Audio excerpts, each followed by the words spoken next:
G'day guys, MFWest here, and today we have another 2v2 commentary. Now for those of you that are interested in 3v3, I do have one of these exact kind of videos for 3v3 coming out this weekend, so that's on the way.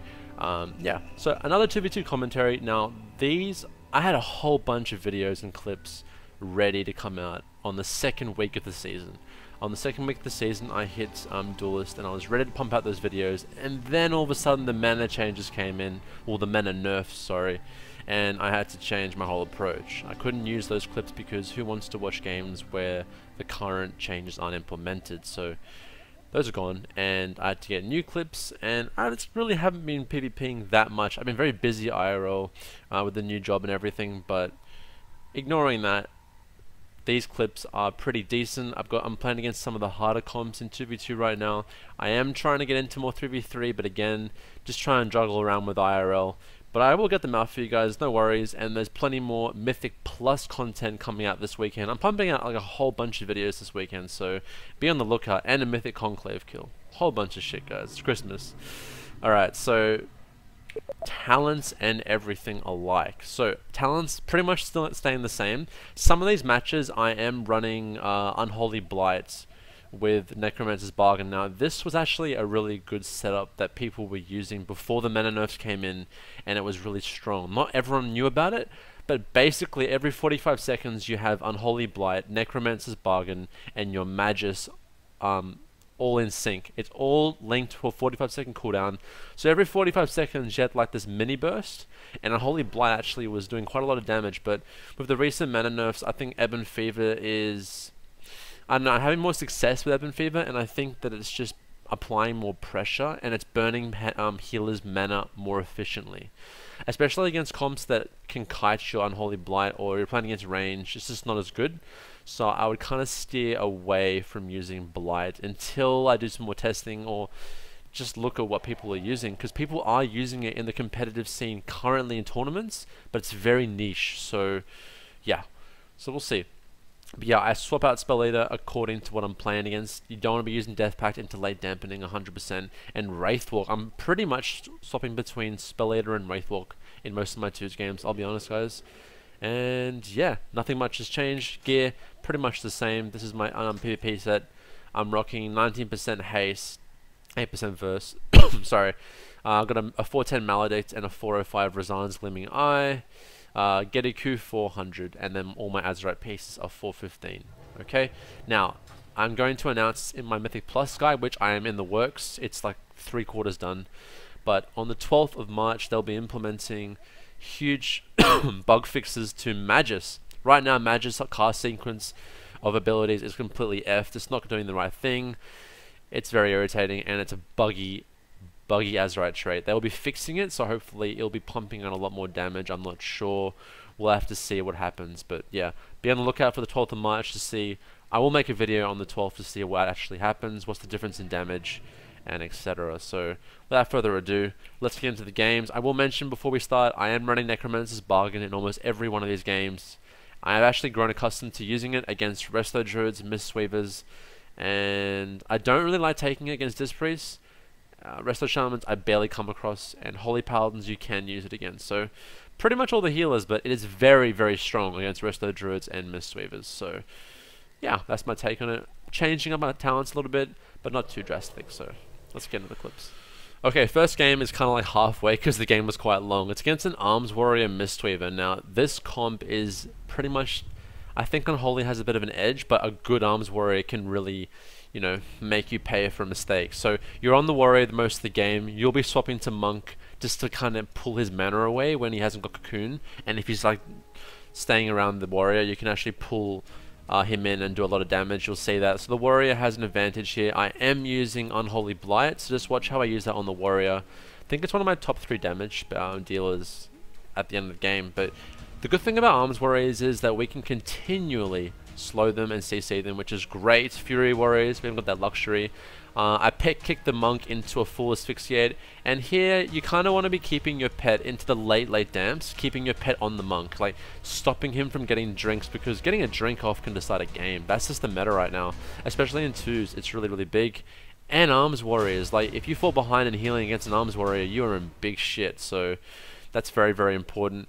I honestly think my monk just played this better than their monk, and I can just see the monk a little bit more, so we can get pressure better that way.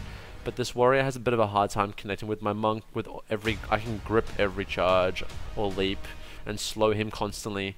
So we're getting him very low here for a kill. The monks has cocoon available very soon and is running extremely low on mana, whilst my healer still has a big fat bunch of mana left. So kick that here with pet kick. I get disarmed. Very annoying when monks take disarmed because you can't necro, and that can be clutch at times. I would recommend to tell your Mystery of the Monk to take it against a lot of melee matchups because it's just too good. Like, it's just too good. So he tries to get a drink off there. I stop it, and I should have actually stuck with the monk here, but I saw an opportunity on the warrior where he's lying. So the monk goes to cocoon him and is looking to drink here. So he thinks the cocoon will last. But look at the necro stack, the necro weak aura below my thing. 32k absorb, 37k absorb, 52k absorb, 67, 82. I think I'm gonna get 100k absorb on him. I grip him out of line of the monk here, and he's in big shit.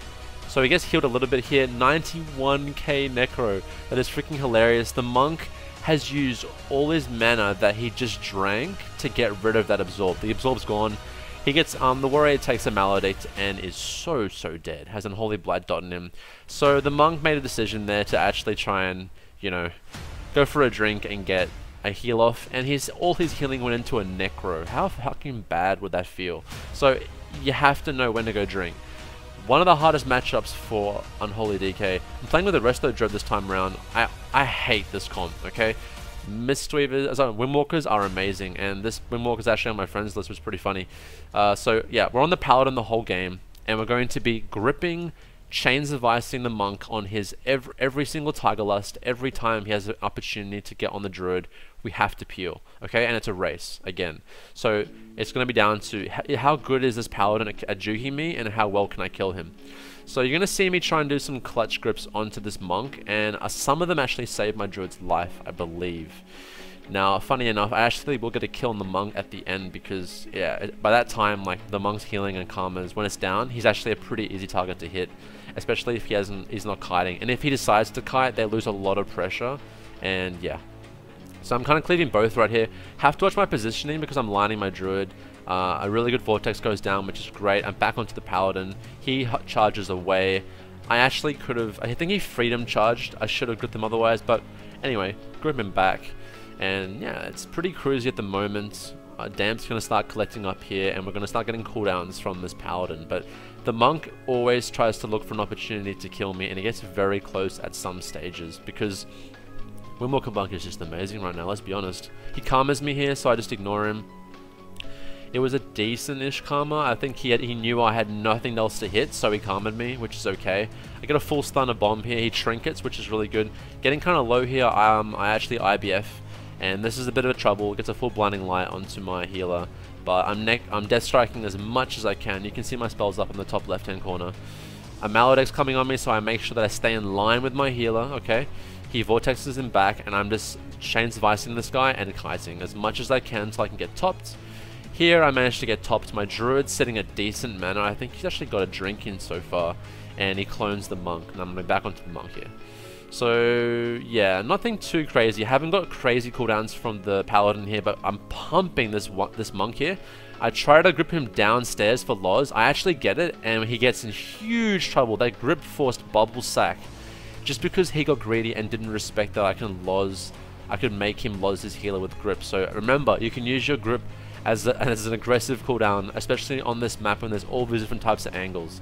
Kind of like a DK heaven here. So Paladin's in trouble. Popped wings, sack, and bubble. Okay, so we're in a good spot here. We just can't choke, and we're gonna hold our defensive cooldowns. Monk's kiting me. I think he has karma back. Yes, he does. Karma just came off cooldown, and he's looking to be offensive. That's fine. My Druid's mana is really good. So here, I have to survive this damage. Here comes his Fist of Fury. What's it called? I forget that ability they use. Whatever. It summons like all those little different monks and stuff. It's a strong cooldown because they all Fist of Fury you. I get very low here, but he actually gets me up here. Great Vortex. I should be Chains of Icing him and kiting around. So this game, I've actually played, just before this game, I played the same team, and I was going on the Paladin most of the time. That's why I was a bit confused. This game I chose to kill Monk because he was just so aggressive and willing to overextend to kill me. So you're going to see why this pays off here. And I managed to get cooldowns from the Paladin anyway. But the Druid had to pump me with heals, and it's very low on mana right now.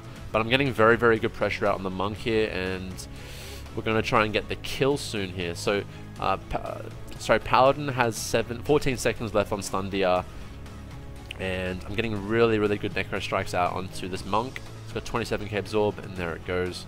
So just staying, keeping pressure on him. I get a Maledict here. I should have AMS before it applied.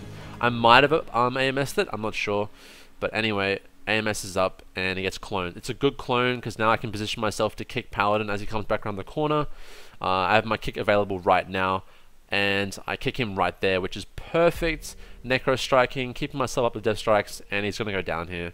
And that's game. So I actually kicked the Paladin like almost every mind freeze. I don't know if you guys have been watching the chat box and me kicking the Monk. He gets sacked. Sorry, I'm so stupid, but he gets sacked here. My Druid clones the sack, but it's pretty much GG at this point, and we stay offensive, and I'm going to kill the Monk. So sack almost saved the day, but that was a great clone, so he couldn't heal up from it, and that's game. So that's just kind of like an example of showing you how you can train Windwalker Monk, okay? Alright, next, Feral the Druid Holy Priest. Now this is a treat for you guys. I played against Bean Slayer. I don't know if you guys know him. He's like a rank 1 Feral Druid multiple seasons, and it was really fun to play against him. I'm playing on Holy Blight Necromancer's Bargain, and I'm just going to give you guys my insight into this game. So, Holy Priests, we counter them because of how many times we can kick them. He gets an insane opener with Berserk onto my Monk. My Monk does an awesome juke right there, jukes his Skull Bash, and he's able to top himself up. Really insane opener from Bean, and that's pretty expected from a Feral Druid. Now, I'm going to be on Bean the whole game. Why? To stop him from harassing my healer. A, stopping him from bleeding up both targets. B, and just because I like killing cats. Okay, so Holy Priest is very difficult to kill in early damp. They are just so good at just healing. All they need to do is get one greater healer off, and it's GG. So, watch how many times I kick this fucking priest, okay? So, Bean's doing the right thing here. He tries to cut away. I grip him, and he tries to juke me. I pet stun that Cyclone, which is very important. I didn't want to waste my Mind Freeze, okay? Because I want to go kick that. I actually missed that kick. That is sad, boys. That would have been fucking dead Bean. But he gets very low here. A good defensive Cyclone coming out. I should have pre-AMS'd that, but I decided to waste my trinket. That's a mistake from my part. Again, just watch my positioning with the priest. I always try to keep Bean inside the priest kick range, so I can kill Bean and I can interrupt the priest. Again, getting him very low, but my Monk has Cocoon and it's fine. Goes for a greater heal here. I decide to pet kick that. I still have Mind Freeze and stun available. He Holy Wards that stun. Very annoying that we don't have a Purge to get rid of his Holy Wards. He gets wings here. Now watch, I don't proc the wings, okay? Clones me, I don't proc the wings go off, and he's in huge shit. He's at like 5% HP. They are in big trouble. They have zero pressure, and yeah, this is just a very good situation. I'm sticking on to Bean. He can't escape me. He tries to MC me, and at this point he should just be healing the shit out of Bean. Bean's in bear form, doing no damage, and they actually look like they actually get away here. Almost gets the ring to push him back into me, but again, I'm just going to be looking to kick this priest on every single cast. Kick that. I have grip available. I can even grip. I actually pet kick that next cast.